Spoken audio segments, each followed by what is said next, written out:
boyfriend of 4 years is lazy, and I'm starting to resent him. Posted by you/educational-tap8629.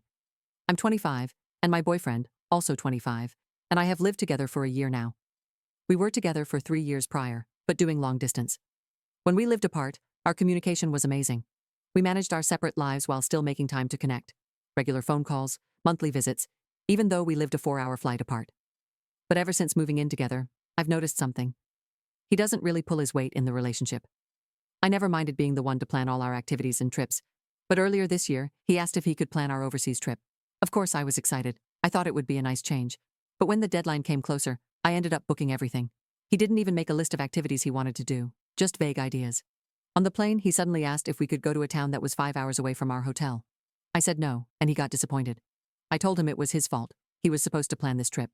He got upset on the plane, and I ended up apologizing just to avoid ruining the trip. And honestly, this behavior has repeated itself countless times since then. At home, when I ask him to do something, he'll say he will, but he doesn't. Then when I get annoyed, he shuts down and gets emotionally distant. I always end up apologizing for being harsh, but I ask him, what am I supposed to do? When he finally cools off, he apologizes, and things are good for a little while. But then it happens again. What I don't understand is, he's not lazy at work. In fact, he's praised for his work ethic. His coworkers and managers always tell me how great he is. So why can't he bring that same energy home? I feel like we're stuck in this endless cycle, and I don't want this to continue if we're going to get married and start a family.